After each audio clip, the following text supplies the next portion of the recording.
Extramuros, Economía y Nación. El día de hoy conversaremos sobre el tema arte y gestión cultural. Es común que los artistas latinoamericanos tiendan a desarrollarse como gestores y promotores culturales de su obra y la de otros artistas, viéndose así obligados a promocionar su trabajo de manera independiente, debido a las carentes y selectivas fuentes de difusión, promoción y comercialización del arte en los países en desarrollo. La ausencia de un aparato cultural que permee entre los artistas y el mercado del arte en todos sus estratos una relación de vinculación y seguimiento de sus egresados y de su comunidad cultural. Por tal motivo, el artista en México queda en una orfandad absoluta ante la gran maquinaria que representa la escena cultural del país. Al mismo tiempo, queda marginado en un sistema educativo que insiste de manera retrógrada el considerar el arte y el deporte como materias complementarias de la educación y no como parte de la formación elemental de los individuos para su mejor desarrollo intelectual y físico. Y con esto damos inicio a una emisión más de Extramuros, Economía y Nación. Hola, ¿qué tal? Muy buenas tardes, bienvenidos nuevamente a su programa Extramuros, Economía y Nación, con su conductora Silvia Delgado González. El día de hoy estamos muy contentos, tenemos un invitado muy interesante, muchas gracias. Muchas gracias. El tema de hoy, como bien ya comentó Marilyn hace un momentito en su cápsula informativa de introducción, se llama Arte y Gestión Cultural. Tenemos en este momento al maestro Arturo Berrospe. Arturo, muchísimas gracias por aceptar la invitación. Gracias. Me voy a permitir dar una breve introducción y nos vamos a ir poquito a poquito porque bueno, veo que es muy largo tu historial académico y bueno, toda la parte cultural a la que se está aportando a la sociedad. Es impresionante. Claro, sí. Bueno, aquí el maestro ha incursionado en el arte de la acción, del video y la fotografía. Cuenta con 15 exposiciones individuales y más de 100 exposiciones colectivas en México y Estados Unidos. Sí. También imparte conferencias, cursos, talleres en teoría de la imagen y políticas públicas culturales. Es muralista, ha realizado obra monumental con carácter institucional para el Gobierno de la República de la Secretaría de Desarrollo Social. Fue miembro del Comité de Ética del Comité Olímpico Mexicano, lugar donde donde coordinó 3 concursos nacionales de artes plásticas y composición musical para las Olimpiadas de Atenas 2004 y Beijing en el año 2008. ¡Wow! Actualmente funge como catedrático de la licenciatura en Artes Plásticas en el Sistema Educativo de las Escuelas de Bellas Artes del Gobierno de Estado de México. Es titular del Taller Central de Artes Visuales del Instituto Politécnico Nacional, Máster para la Fundación Literal Artes en el proyecto de intervención artística comunitaria auspiciadas por el Instituto Nacional de Bellas Artes y la Secretaría de Cultura del Gobierno Federal y promotor cultural de la Dirección de Cultura de la Alcaldía de Tlalpan de la Ciudad de México. Bueno, es muy interesante, qué impresionante este currículum. En este momento tenemos a nuestros alumnos, a la población IMPO que está aquí con nosotros, nos están viendo. Chicos, no olviden estar aquí con nosotros, métanse por favor a la página de Radio IMPO, hagan preguntas, comentarios, aquí está nuestro experto para contestarles, aclararles dudas. La cultura, vamos a platicar acerca de ello, de la falta que hace en nuestro país, más que nada es información, ¿no? Así es. Entonces, bueno, pues es el momento, no olviden, estamos aquí, necesitamos sus preguntas, sus dudas y estamos para ello, por favor. Gracias, equipo de producción, muchas gracias muchachos por ahí, por estar aquí, que con el apoyo, digo, sin ellos no estaríamos aquí en este momento. ¿De acuerdo? Bueno, Arturo, muchísimas gracias. Ya hablamos un poquito de tu larga trayectoria, ya estaremos platicando un poco más de ello. Bienvenido aquí a tu programa Extramuros. Gracias, Silvia. Es un honor estar aquí en Radio Info. Pues muchas gracias por mencionar la cuestión del currículum, aunque en realidad no es más que la trayectoria y los intereses estéticos de un artista de este país. Creo que muchos de los compañeros artistas, gente que se dedica a la cultura, que está en la comunidad cultural, sin duda han ido creando este tipo de currículums que en algún momento se oyen llenos de trabajo, llenos de actividad, pero no son sino el resultado precisamente de este andar, de este trabajo, de esa búsqueda que se tiene en este país y seguramente en muchos países de Latinoamérica, de ir creando los espacios, claro, de ir creando los públicos y de irse creando uno mismo en el ambiente cultural, ¿no?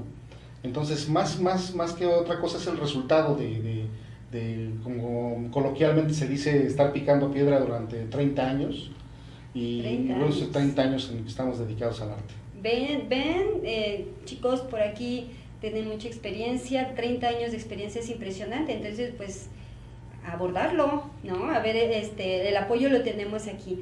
Me gustaría, si me permites, hice algunas preguntas para ti. Sí, claro. Me gustaría iniciar. ¿Nos podrías platicar qué es lo que hace un gestor cultural en México? Bueno, pues es que podría llenarte de definiciones específicas, ¿no? Basadas en estudios tanto de carácter cultural, estético, sociológico. Pero la verdad es que en la realidad el gestor es el propio artista, ¿no? El gestor, la mayoría de las veces, estoy hablando de quizás 9 de cada 10 actos culturales que se generan en México, están provocados o están gestionados, están motivados, incitados por un artista, ¿no? Siempre hay un artista atrás. Claro. Esto implica que el artista en sí mismo se vuelve promotor, se vuelve publicista, se vuelve, incentiva al público, como hablábamos, va en búsqueda de crear también nuevos públicos, es su propio promotor, guía, manager y hasta su propio office boy, ¿no? Claro, claro. Es decir, que se ha visto la necesidad como malamente se conoce a las personas que somos versátiles en la realización de nuestras actividades, nos convertimos en una especie de milusos de la cultura, ¿no? Pero también hay algo que me gustaría comentarte, que es muy importante. La gestoría cultural, así como suena de manera genérica, cuando hablamos de cultura no solo quiero hablar de arte en sí. Ajá. Digo, no es solo el manejo de las cuestiones culturales se refieren al arte, sino también se refieren, por ejemplo, a las actividades deportivas. Verás que parte del currículum que me hiciste el favor de mencionar, vinculaciones, por ejemplo, que se tuvieron en algún momento con el Comité Olímpico Nacional o con la Asociación de Olímpicos Mexicanos. Esta vinculación que yo tuve con ellos relacionando arte y deporte no es más que precisamente promover la cultura en su término genérico, de manera genérica de la palabra cultura, ¿no? Aunque la palabra habla o implica la totalidad, porque cultura no es todo, también es cierto que el enfoque de gestoría va enfocado a que la cultura se manifiesta no solamente en las artes, sino también en las actividades físico-motoras e intelectuales del individuo, ¿no? Entonces, un promotor cultural no solamente se afana a su actividad personal. Por ejemplo, yo soy artista plástico, mi licenciatura es en artes plásticas por LIMBA. No por esa razón me aboco únicamente a la pintura, a la escultura, a estas cuestiones. Yo he tenido la fortuna y la oportunidad de convivir con personajes del ambiente escénico, en la danza, en el teatro. He trabajado también en actividades de visuales como el performance, la fotografía, es decir, en el caso de los deportes, promover el deporte también es una faceta importante que como promotor cultural he tenido, y la gestoría, que finalmente es esa parte de vinculación que hacemos, ese trabajo administrativo, por llamarlo así, político, muy político, claro, que hacemos con relación a las instituciones, al aparato cultural, a lo que se refiere al mercado cultural, con relación a uno mismo y con relación a los otros artistas, no es más que el propósito es la barca que llevamos a efecto de que esto siga funcionando, ¿no? A lo mejor en una trinchera cada uno del tamaño que puede, pequeñas trincheras, medianas trincheras, grandes trincheras, pero todos estamos trabajando en este país para que la rueda siga circulando, ¿no? Muy bien, muy bien. Vaya, me queda claro porque eso de gestor suena algo así administrativo, pero es cierto, o sea, es cierto. Definitivamente sí. Si no existe como que algo muy formal o ya muy habilitado para que ese tipo de trámites se hagan de manera natural. Bueno, pues el interesado es el que tiene que hacer todo el trabajo y la gestión para que te des a conocer, para que las cosas se lleguen a... Que no debería ser necesariamente así, ¿eh? No debería ser necesariamente así, porque quizás sí ha habido un, ¿cómo podríamos llamarle? Creo que se ha pasado la responsabilidad, o se le ha dejado la responsabilidad al artista. Quiero hablar de este país, ¿no? Sí, por supuesto, quiero hablar claro. en particular de este país.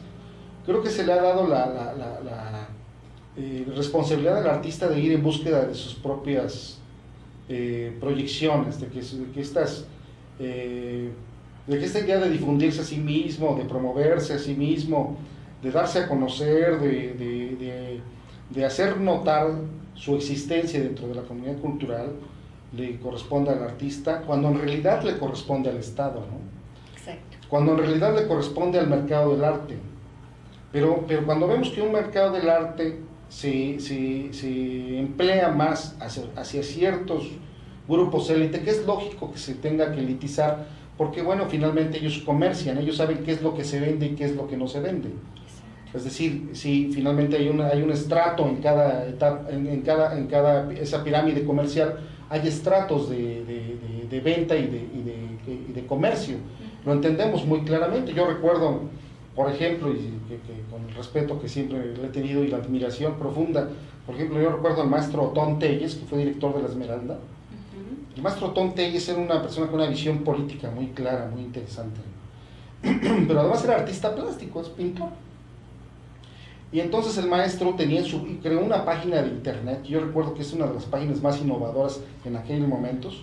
Crea su página de internet y entonces podemos observar en ella su obra, su producción pictórica, que lógicamente para la posesión o para poder acceder a ella, pues es una cantidad importante de dinero para poder comprarla.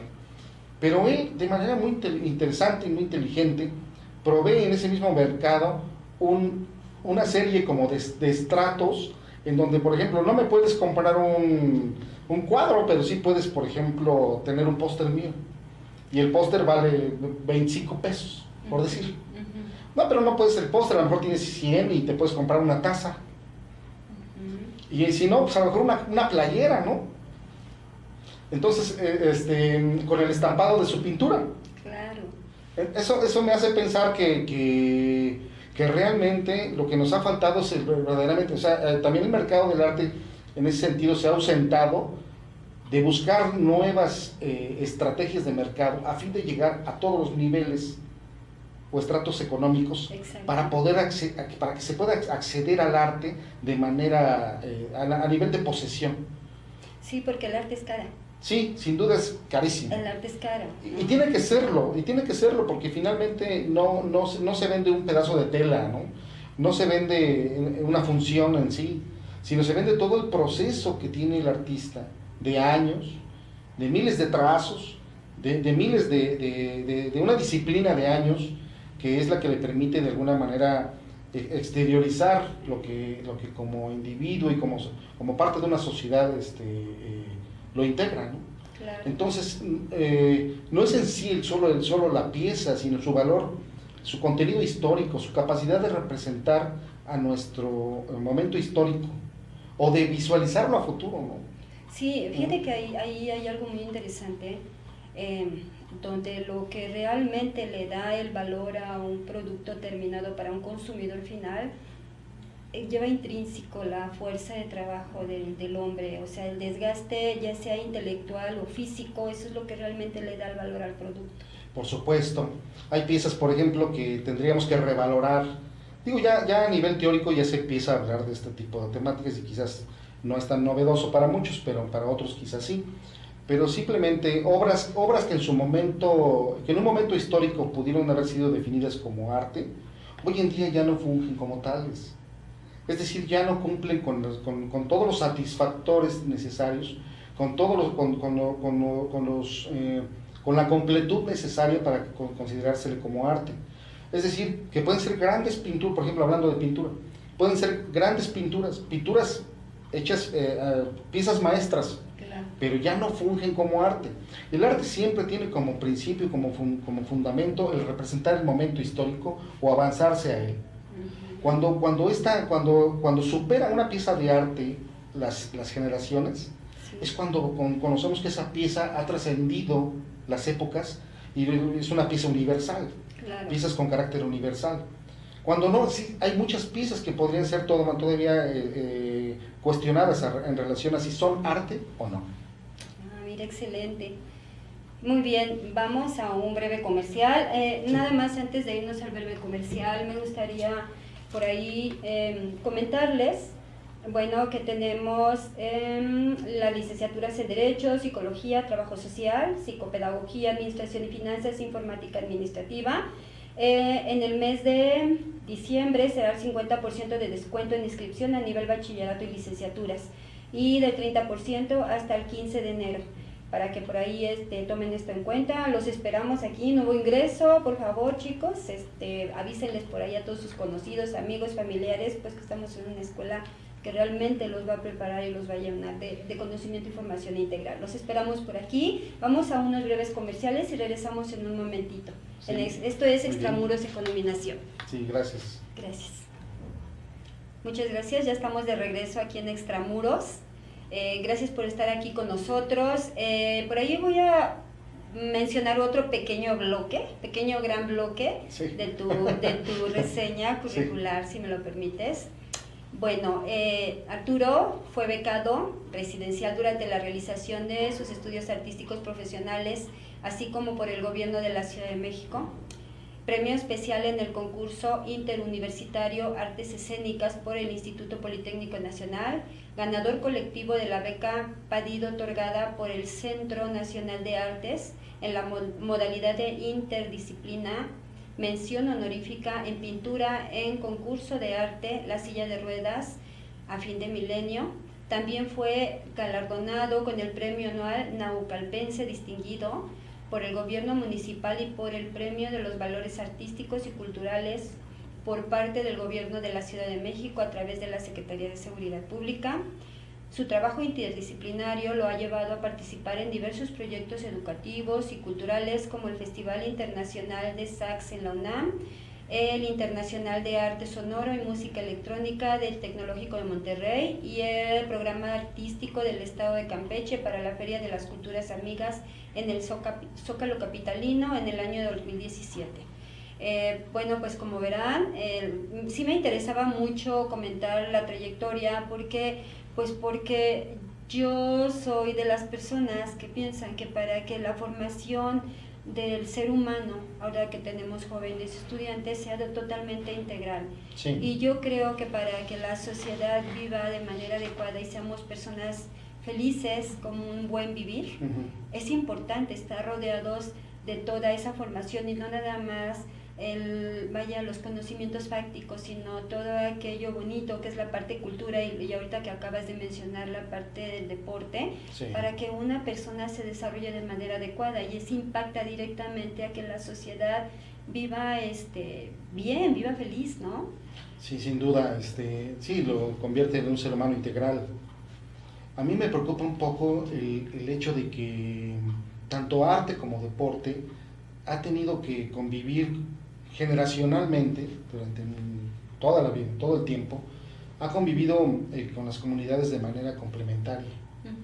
No ha terminado todavía de comprenderse la importancia de una formación en lo básico. Es decir, que forme parte quizás de las matrículas como lo son el español, las matemáticas, la física. Claro, sí. El deporte y el arte deberían de ser, por su carácter formativo, intelectual y desarrollo intelectual, Claro. totalmente integradas a estas actividades. Exacto. Y no me quiero negar a pensar, porque bueno, finalmente yo lo estoy viviendo en el Instituto Politécnico actualmente, no me niego a pensar de la importancia que tiene el arte como fuente de enriquecimiento y de desarrollo creativo para los niveles superiores. ¿Por qué?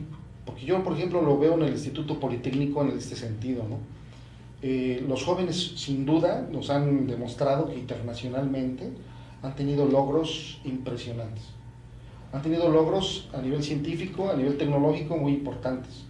Sin embargo, revisando por ejemplo los campeonatos que hay por ejemplo en robótica que se llevan a cabo últimamente y que en este país se tienden a dar también, de hecho el instituto ya ha sido sede en muchas ocasiones, te das cuenta de que los mejores robots del mundo los hace el instituto, pero les ves un cable así, les ves un cable asado, ves los robots japoneses, quizás los competitivos en ese sentido, pero los ves con una estética tan impresionante. O sea, es una estética que a veces nos hace falta a nosotros completar en el alumno, claro, en los alumnos. A nivel nacional, no hablo solo del instituto. Sí, es la formación integral de la cultura esa mexicana. Visión estética, sí, claro, esa visión del arte que a veces la dejamos atrás, como que lo olvidamos. Y siento que es muy importante, que una de las labores que tiene hoy el instituto en términos de cultura, precisamente en la dirección de cultura, es enfocar esa capacidad creativa que tiene el estudiante, pero también para aterrizarlo en sus proyectos de carácter tecnológico. Sí. Arte y tecnología. Sumamos ahora deporte, arte y tecnología. Y vamos así sumando todas las actividades que tenemos, ¿no? Profesionalmente. Sí, exacto. Mira, estoy viendo por aquí algunas preguntas. Yo insisto en que quise pasar toda la reseña completa de tu experiencia porque dentro de nuestra población IMPO, pues hay inquietudes por parte de los estudiantes o incluso de los docentes, todo el mundo que nos está viendo ahorita, y bueno, para que te escuchen y vean por dónde está la inquietud y te pregunten, o ellos mismos con algún tip que tú les puedas proporcionar, claro, ellos se acerquen, porque yo creo que también es mucho la difusión, porque a veces lo vemos como un freno, el de no tengo dinero, no tengo para pagar, no tengo tiempo, no esto, no aquello, pero a veces es falta de difusión y de información. Entonces por eso yo insistí mucho en comentar toda tu experiencia, sí, para que por ahí podamos apoyarlos. Entonces, por favor, pregunten, chicos, pregunten. Y sí, por supuesto, estoy abierto a cualquier clase de preguntas. Sí, muchas gracias. Si me permites, podemos leer supuesto, algunas. Claro que sí, claro bueno, que sí. Alicia Ávila, hola Alicia, ¿cuánta experiencia? ¿Ves? Oscar Moreno, decía Vasconcelos, ¿qué tanto hace por la cultura quien la realiza como quien la promueve? Felicidades al maestro por esta gestoría de actividades culturales, pues es lo que falta, promoción. Así es. ¿No? Y Así justamente es eso, promoción. Ahorita que manejan promoción, hace un momentito hablabas de gestión, pero también manejaste la palabra promotor. ¿Cuál es la diferencia entre uno y otro? Bueno, pues es que el promotor es una figura, que creo que tuvo su mayor auge en los años 90, cuando se empezó a generar la necesidad de incluir a promotores, es decir, a personas que difundieran de manera asertiva el arte dentro de las propias aulas o dentro de las comunidades, a efecto de precisamente hacer una complementariedad sobre lo que es el arte y la educación. Esto no solamente se generó a nivel como concepto, sino que a nivel educativo y a nivel institucional. Existen ya las plazas de promotoría, por ejemplo, ¿no? Existen los promotores culturales. No se diga, por ejemplo, en el caso de las escuelas de Bellas Artes. Por ejemplo, en el Estado de México hay toda una comunidad de profesores, de maestros que tienen plazas de promotoría cultural. Pero el enfoque es el que a veces es dudoso. Porque promover el arte que tampoco nos compete como artistas, lo hemos hecho por necesidad, y eso es importante que hay que aclarar. Sí. Pero también no te puedes quedar esperando a que alguien llegue y te vuelva famoso, ¿no? Y te vea, sí. Claro, y menos en un país como este. Sí. No existe esa posibilidad. Ojalá exista ahora con estos cambios que estamos teniendo a nivel federal, con las personas que yo considero que que están siendo nombradas a nivel de cultura y que yo creo que tienen la visión adecuada. Como para porque curiosamente han sido promotores, han sido promotores de cultura,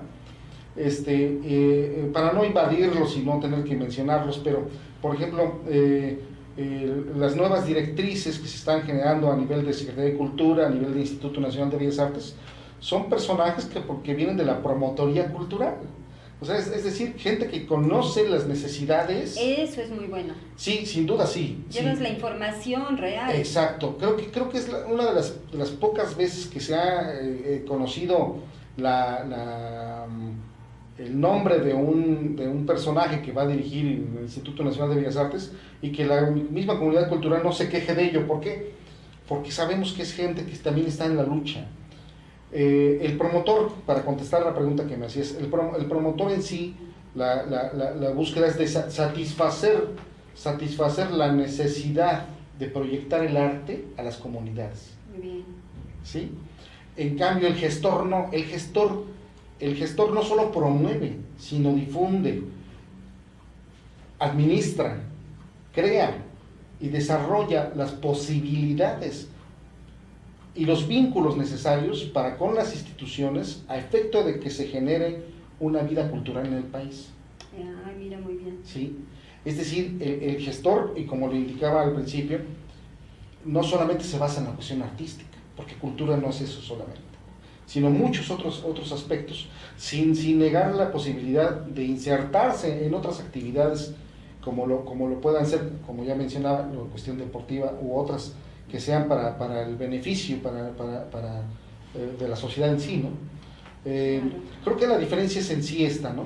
Pero esta palabra de promotor deviene de un propósito político, de las políticas públicas que se manejaron en los años 90 por parte de Conaculta, del Consejo Nacional, cuando se decía que el artista cuando proponía un proyecto, cuando propusiera un proyecto para, por ejemplo, para el Fondo Nacional para la Cultura y las Artes, el FONCA, u otras instancias que otorgaban becas o apoyos institucionales, tenía como principio fundamental o como eje rector la formación de públicos. Es ahí en donde nace el promotor. Correcto. El promotor nace para la formación de públicos. Él es lo que está buscando. ¿A través de qué? A través de la práctica del conocimiento de las artes. Pero un promotor puede dar, por ejemplo, puede estar en una cátedra con sus jóvenes alumnos y enseñarles desde música, danza o artes plásticas. Es más, en algunos casos se ven obligados a manejar los lenguajes, cuando menos de una manera superficial, a efecto de darlos a conocer de manera básica a la comunidad de los niños o de los jóvenes. Okay. Es decir, el promotor no necesariamente está especializado, aunque en su generalidad sí lo está. Es decir, bailarines que también enseñan artes plásticas, plásticos que enseñan a bailar. Es ahí donde se discute un poquito multidisciplinario, exactamente, ¿no? Como multidisciplinario. Es ahí donde se discute un poquito sobre la formación del promotor.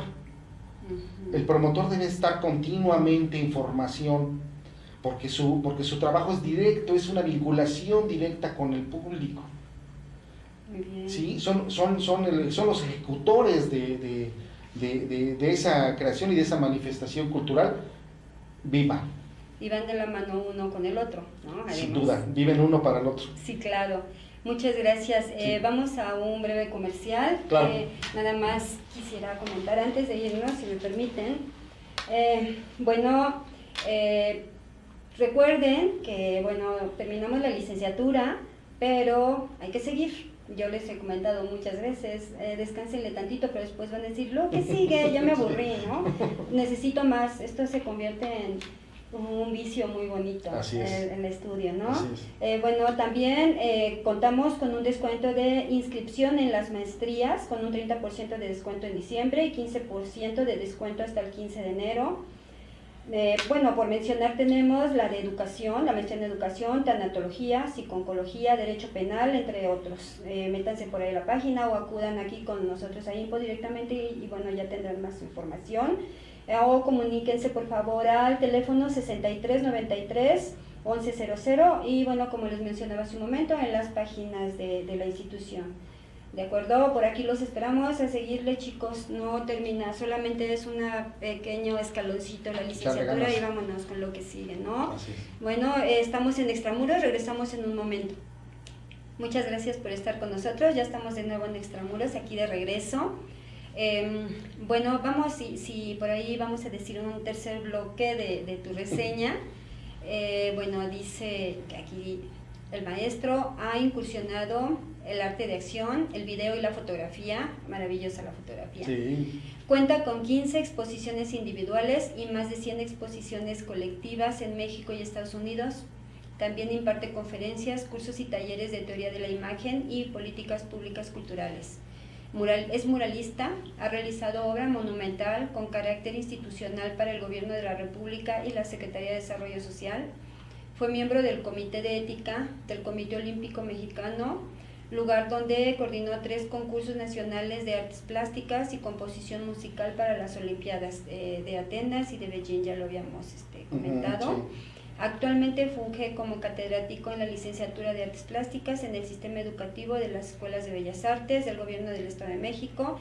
Es titular del Taller Central de Artes Visuales del IPN. Creo que esto ya lo habíamos comentado también, ¿no? Esta ya lo habíamos comentado, me parece. Bueno, retomando aquí el tema, quisiera preguntarte algo así un poquito más fuertecito. Sí, dime, sí, con gusto. Mira, artistas y gestión cultural, y yo te pregunto, ¿es condena o área de oportunidad? ¿Condena o área de oportunidad? Sí.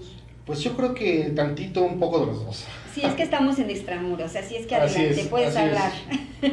Creo que sí, creo que debo decirlo con mucha claridad. Mi afán nunca ha sido generar política de manera tajante, ¿no? Como principio fundamental en mi trabajo, ni mucho menos cuando tengo una oportunidad como esta de comunicarme con el público. Claro.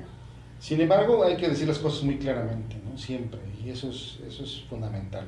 Creo que sí estamos condenados los artistas de este país a ser nuestros propios gestores, debido a que hay una ausencia por parte de las instituciones en generar los vínculos necesarios para que el artista se desarrolle como artista, más que como gestor.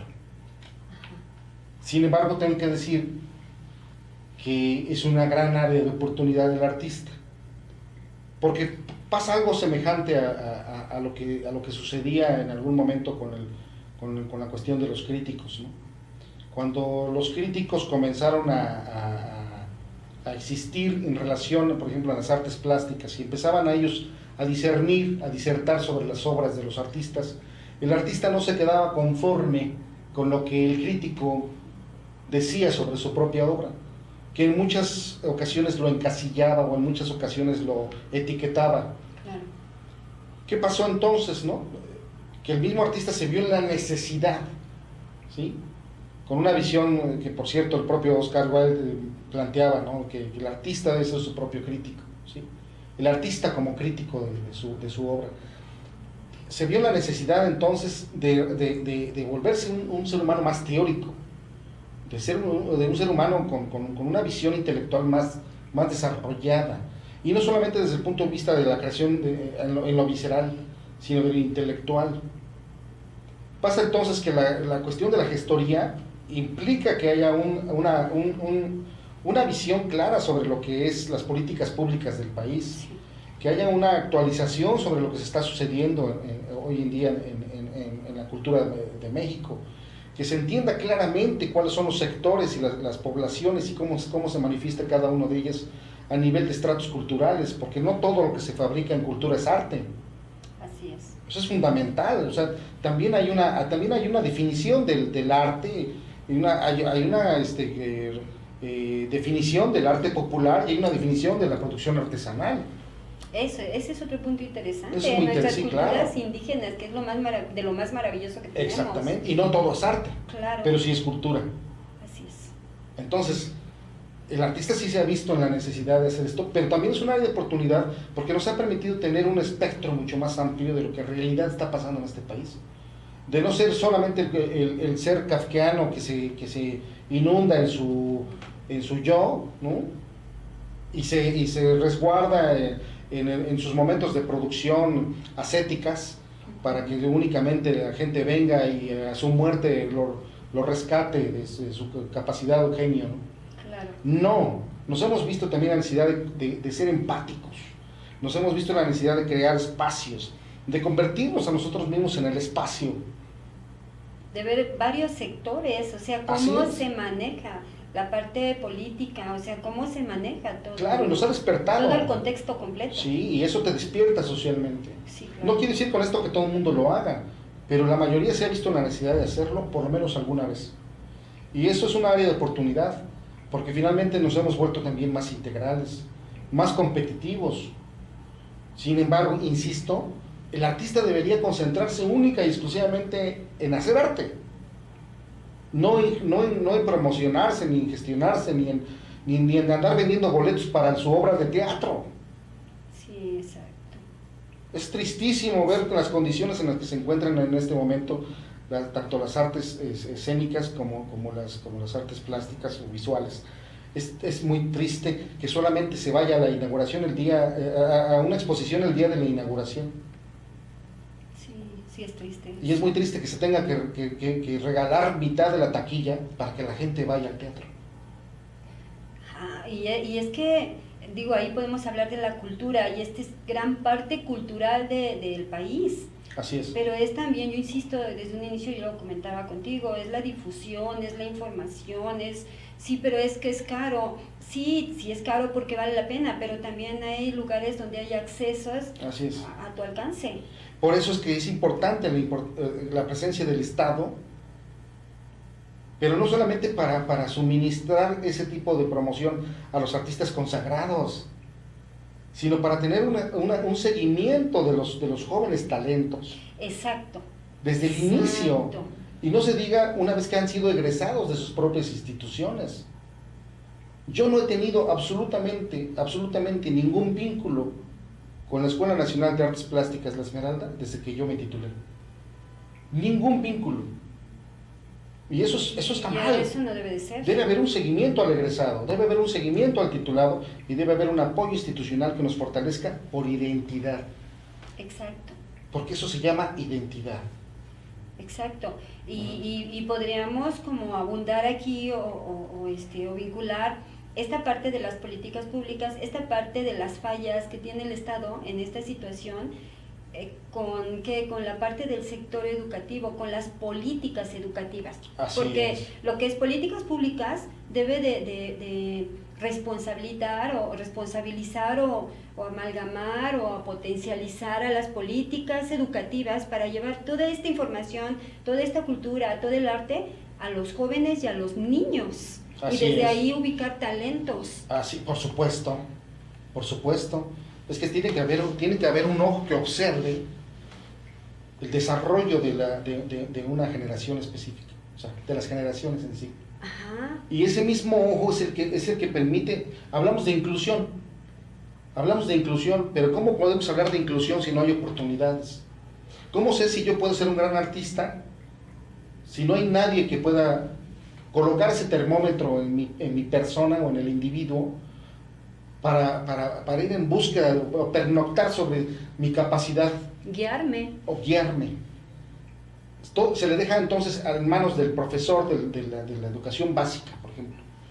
Pero el profesor de educación básica no tiene los principios. No es su especialidad. No, y no está obligado a tenerlo. Claro. Entonces, ¿por qué?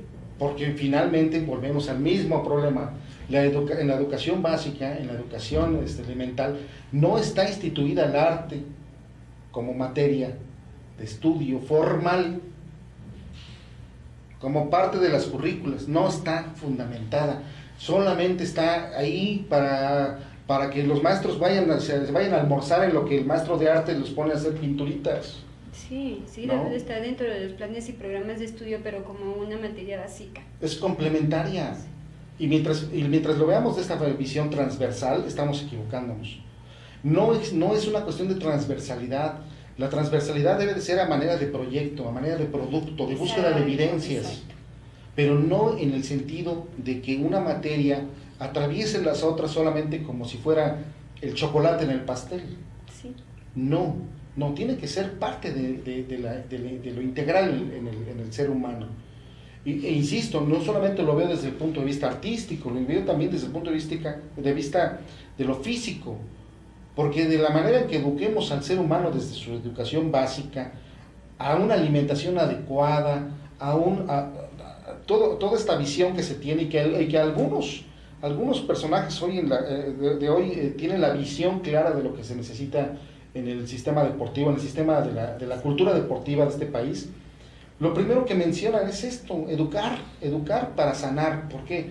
Porque la única manera de sanar a una población obesa, a una población diabética, claro, es el deporte, es educarlos hacia el deporte. Y mientras no suceda eso, el Estado va a seguir pagando millones y millones para curar diabéticos y personas con otro tipo de y el sufrimiento que les implica a los seres humanos el vivir en esas condiciones, claro, que también es injusto, claro, ¿no? Entonces la ignominia es de todos, ¿no? Sí, exactamente. No, Ajá. A ver, Jocelyn, hola José, buenas tardes, una pregunta. En una institución educativa, bachillerato, licenciatura, ¿cómo puedo promover la cultura y el arte llevando a la práctica, para los profesores, ajá, y cómo lo podemos llevar a la práctica? Pues, ¿cómo llevarlo a los profesores? Pues es que tiene que haber primero una actitud de aprendizaje. Creo que en el momento en que, por ejemplo, se habla de esta loable institución en la que en este momento me encuentro, creo que es muy importante que se entienda que la educación que el principio de educación y de la preparación continua es como un deporte mismo, ¿no? Claro. Que debe de ser continua, que debe de ser ya el primer vicio adquirido. Sí. Quizás el único y el mejor vicio adquirido que debemos tener es el de esa preparación. Pero lo que necesitamos es la actitud, porque muchas veces tenemos la apatía del educador, ¿no? Del profesor, tenemos la apatía de no querer adentrarse a universos nuevos, de querer expandir sus espectros, correcto, de mantenerse en un escepticismo, de mantenerse en una anacronía, o de considerarse incapaz cuando no lo ha vivido, ¿no? Creo que uno de los grandes problemas es que cuando hablamos de lo que nos gusta, lo que no nos gusta, a veces comentamos sin haber vivido. claro, No me gusta, y ya lo probaste, ¿no? Entonces, ¿cómo sabes que te gusta o no? claro. Ya lo viviste, ¿no? La única manera de promover la cultura con los profesores es a través de su vivencia, llevándoles la cultura, que la vivan directamente, que hagan que forme parte de su existencia, para que al mismo tiempo les sirva proyectarlo en las aulas. Sí, porque digo, formadores debemos de ser formados, ¿no? Sí, claro. O sea, nos forman y nosotros vamos a formar. El conocimiento es de quien primero lo vive. Claro. O sea, es tan fácil. Generaciones de jóvenes que saben más que nosotros en ciertos temas y que nos sorprenden. ¿Cómo es posible? Mira qué despierto está. No es que esté despierto, es que el conocimiento le llegó antes que a ti. Sí, sí. Ahora, por ejemplo, hablando de la lectura, es parte de... Pues sí, hay algunos temas que ellos conocen más, pero no les gusta leer, porque ya es bien fácil, bajo de internet la información y ni siquiera la leo, ¿no? Me pides esto, profesor, y te lo mando y te lo entrego, pero también el profesor, sí, que está revisando, que está inculcando, así y es, que está enseñando y que está exigiendo. Entonces, desde ahí la parte cultural ya entra uno como docente.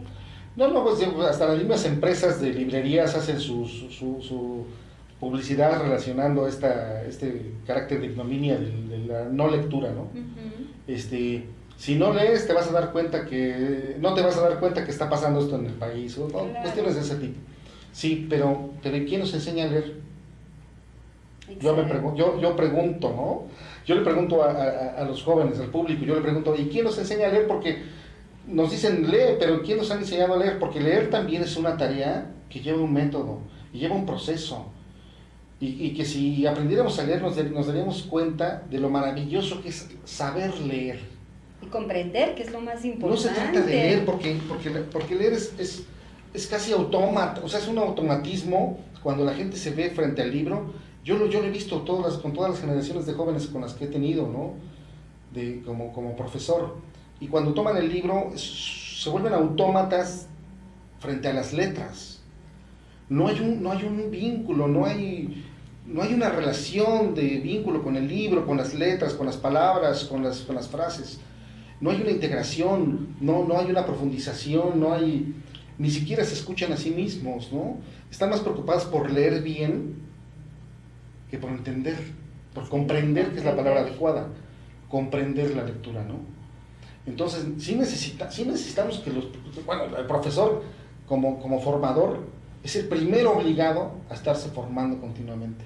Exacto. Sin duda, eso es así. Ese es un tema importante. Es sin duda, pero también es cierto que necesitamos, o sea, es como el arte mismo. El arte es el producto de la satisfacción de todas las necesidades humanas. Si tenemos hambre, no podemos hacer arte. Si tenemos enfermedad, no lo podemos hacer. Si no tenemos una habitación, ¿dónde? ¿Cómo? Claro. Pasa el mismo el profesor. El profesor debe de estar con la disposición de aprender día con día, pero también deben existir todos esos recursos, continuamente esos recursos, esa satisfacción que le debe de dar el propio Estado, las mismas instituciones públicas o privadas, de el compromiso de estarse reevaluando continuamente, y no a través de procesos políticos como ya los hemos vivido, claro, sino de manera interna, estarse evaluando continuamente a uno mismo. Sí, la autoevaluación. La autoevaluación es fundamental para que enriquezcamos y trabajemos en las áreas que necesitamos trabajar, no en las que ya dominamos, sino en las de oportunidad. Exactamente. Mira, casi se nos va el tiempo. Nos dice Ivette Luna. ¿Qué tal, Ivette? Felicidades por el invitado, y solo comentar que podemos acercarnos al arte por medio de muchos caminos: escultura, pintura, música, danza, declamación, cine, arquitectura. No se necesita ser experto para empezar a apreciar el mundo artístico. Mira qué bonito. Sin duda, ¿no? Tiene toda la certeza y la razón del mundo. Por supuesto que no. Por supuesto que no. Hay algo que se le conoce como público y otra cosa que se conoce como espectador. Las dos requieren de diferentes aspectos. El público puede ser todo aquel que asista de manera no recurrente, puede ser de manera ocasional a cualquier actividad o manifestación cultural. Ya no llamémosla artística, sino cultural. El espectador está en espera de algo. Tiene la tendencia a saber un poco de lo que le gusta, porque le gusta, porque tiene un interés estético, porque tiene un interés personal sobre lo que quiere ir a ver. Claro. Yo invito al público a volverse un espectador. ¿Ya ven? Sí, a no conformarse con llegar y decir, ¿qué me van a dar? Sí, tengo el derecho por solo ser un ser humano. Sí, sin duda. Claro que sí. Pero también tenemos la posibilidad de volvernos espectadores, de esperar algo, porque nosotros tenemos una expectativa sobre lo que ya queremos ver. Y conforme nuestra expectativa crezca, va creciendo nuestro nivel, nuestro estrato del gusto, nuestra capacidad, nuestro espectro, nuestro deseo y nuestro interés estético. Y que además ni siquiera a veces sabemos hasta que lo conocemos y decimos, o sea, qué bonito, nunca me imaginé que esto me gustara. No sé, pongo algún ejemplo, tal vez algún concierto donde hay ópera, y ya entonces pues yo nunca he ido a la ópera, voy a la ópera y salgo pero fascinada de ahí, y ya entonces yo quiero abundar ahí, empiezo a ver dónde hay conciertos, porque no sabía, no sé, es un ejemplo, ¿no? que podría ser así en cualquier otro tipo de arte. Se puede generar la cultura, pero no el interés por la misma. Uno tiene también como individuo que generar esos intereses, pero la única manera de generarlos es atreviéndonos a vivirlos, a confrontarlos, a sentirlos, sobre todo a disfrutarlos, porque yo creo que esa es una parte de la educación, del aprendizaje, que se disfruta. Sin duda. Que se disfruta. Y como toda actividad. Que lo haces como por gusto, ¿no? Así es. Por gusto, dices, bueno, me dedico a esto y encima me pagan. O sea, ¿por qué? Porque genial, lo disfrutas. Claro, por supuesto. Bueno, mira, se nos acaba el tiempo, pero me gustaría mucho cerrar. Si nos puedes brevemente comentar proyectos actuales y propuestas para un buen desarrollo de la gestión cultural en México. ¿Qué opinas sobre eso? Pues sí, Proyectos actuales hay muchos. En la actualidad vamos a colaborar con la alcaldía de Tlalpan, en el área de cultura también. Estamos tratando de abocarnos en el Instituto Politécnico para generar un buen taller de artes plásticas, que por cierto está abierto a todo el público, gratuitamente, todo el mundo está invitado a formar parte de este taller. Ojalá puedan asistir aquí en El Queso. Por otra parte, bueno, seguimos dando cátedras, seguimos haciendo la promoción cultural, exposiciones. Acabamos de terminar una relacionada con el santo, el enmascarado de plata. Ah, eso es interesante, Sí, por sí. ahí hay una lámina que iba a leer. Así pero es. sí, coméntalo, por favor. Sí, tuvimos la oportunidad a través del apoyo de 58 artistas plásticos que nos donaron sus piezas para que se renovara la presencia del Museo del Santo, del Enmascarado de Plata, que es una figura pública, Sí, internacional, sí. en su lugar de sede, en donde él nace, que es Tulancingo de Hidalgo. Este museo, bueno, pues ahora ya tiene un acervo cultural de 58 piezas, casi 2 millones de pesos en obra, que se le donó al museo a fin de que se pudiera restituir, digamos, a nivel público y para toda la gente. Qué interesante. En tuvimos el apoyo del propio santo, de su familia, y llevamos a cabo una exposición aquí en Centro Histórico, que apenas acaba de terminar. Desgraciadamente ya no pude invitarlos a ella, pero bueno, los invito a que vayan al Museo del Santo en Tulancingo. Sin duda es una de las actividades de promotoría que un servidor ha hecho a nivel de creación o de renovación de espacios públicos, ¿no? Como esos hay cantidad de actividades que podemos mencionar, pero lo más importante es que todos formemos parte de la cultura, que todos nos atrevemos a formar parte, de poner un granito de arena. Yo aplaudo y agradezco profundamente a la comunidad cultural de este país. Agradezco también a la comunidad docente de este país, porque se ha encargado de una u otra forma, con sus pequeños o grandes pasos, Claro. de fomentar el arte. Claro. Yo, la verdad, es muy plausible, es loable toda la actividad que se está haciendo a nivel cultural. Hemos trabajado contracorriente, todos, quiero sumarlos a todos, porque todos hemos sido estoicos en este sentido. Así es. Y la verdad es que estoy muy orgulloso de pertenecer a una cultura inclusionista como es la mexicana, ¿no? Estoy muy orgulloso de eso. Creo que independientemente de que si nos toca promover o cultivar las artes, creo que es un gran placer el dedicarnos al arte en este país. Y ojalá que la visión que se tenga a nivel público y político, con los nuevos personajes de la política cultural, tengamos la visión clara de saber que necesitamos ser incluidos todos, Claro, todos. claro. De no solo trabajar para sectores que han sido vulnerables durante muchos años, sino que todavía hay sectores vulnerables a los que no se les da ninguna clase de respuesta. Y esos sectores son precisamente los artistas, que todavía tienen que luchar, o que todavía tienen que trabajar de meseros todo el día para en la noche terminar trabajando como artistas. Y no significa que el ser mesero no sea plausible tampoco. Sí, claro. Sin embargo, yo estoy hablando de profesionales del arte o de gente que se dedica al arte de manera profesional, que desgraciadamente se tiene que generar su productividad o generar los ingresos de maneras que no corresponden a la preparación para que fueran ellos. Sí, un subempleo total. Sí, exactamente. Y vemos jóvenes con mucho talento que desgraciadamente están haciendo actividades que no... Sí. Ojalá se tenga la visión, ojalá crezcamos. Yo agradezco mucho a Radio Impo, muchísimas gracias, No, gracias a esta a ti. institución grandiosa. Ojalá yo les deseo todo el éxito del mundo. Muchas gracias. Estoy consciente que están llenos de catedráticos de gran nivel. Gracias. Ojalá esta institución crezca cada día más. Te lo agradezco mucho. Me gustaría si por favor puedes compartir dónde se te puede localizar, si tienes alguna página, Facebook, Sí. dónde, para que ellos puedan comunicarse contigo. No tengo la menor duda que te van a empezar a abordar porque tenemos mucho talento en Impo, lo has mencionado hace un momento, hay Así mucho es. talento. No, pues adelante. Para empezar, estoy en el taller central de artes plásticas del Instituto Politécnico Nacional.